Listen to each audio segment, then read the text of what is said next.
Alright, I printed out some new switches. This is a new switch design that doesn't require any adhesive at all. It'll hold the magnet nice and strong.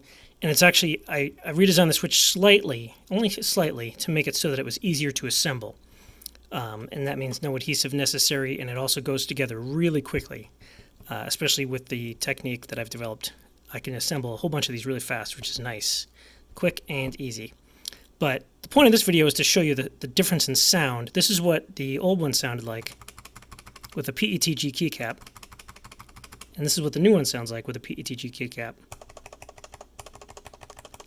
See, I think it sounds a lot better, a little bit more thonky, would be the best way to put it. Oops, I spoiled it by touching the pudding keycap. Alright, so let's talk about the keycap flavor, basically, and how much of an impact that has on the sound.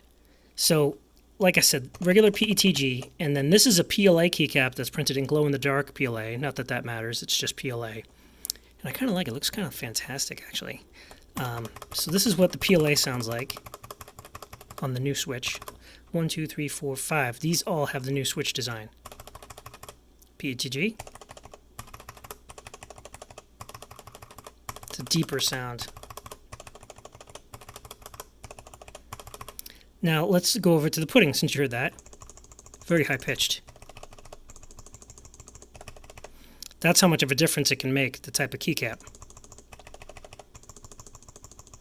So whatever sound you're going for, you can just pick the keycap type. And I think it has a lot to do with the softness of the plastic, or the material rather. PLA is a little bit harder than PETG, so it's slightly higher pitched.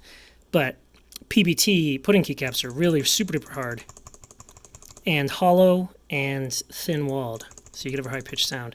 Let's try ABS, laser ablated ABS, and that emoji reflects exactly what I think this sounds like. It's quiet. Weirdly quiet.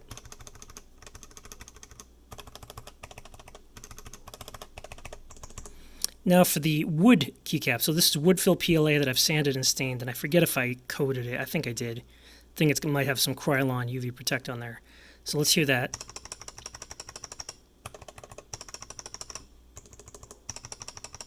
Probably the chunkiest of them all. Maybe a little bit. It's a little bit higher.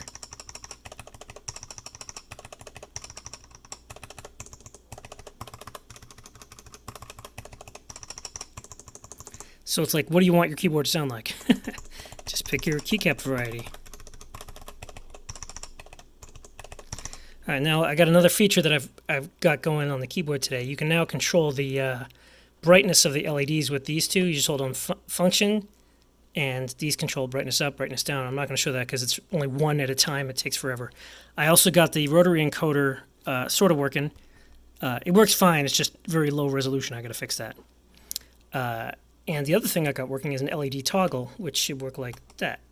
Oh, I didn't make it more fun. It's just fun. So now I got to do it with two hands. Let's try this. I can't do it. Let me get my pinky going on here. There we go. And now you can see that glow-in-the-dark keycap. Oh, this mouse is too bright. There we go. Yeah, it glows in the dark. Isn't that neat? Glow-in-the-dark filament.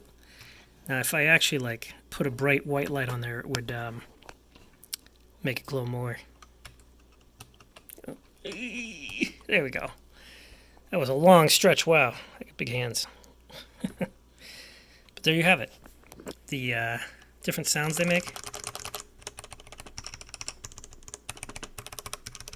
And I'm going to be printing a whole new set of top plates for this keyboard with the new switch type, and I haven't decided what type of keycap I'll put on there, but I'm really loving this glow-in-the-dark, the way it shines right through it. I mean, look at that. It's super bright. It's even a little bit better than the PETG.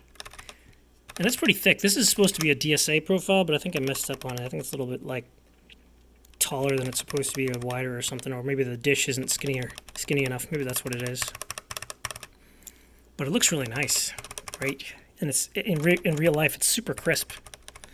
That Shamrock. Now this one was printed flat, So I had to scrape the hell out of the top for it to be smooth. A lot of work. But I bet if I printed it sideways, it would be nice.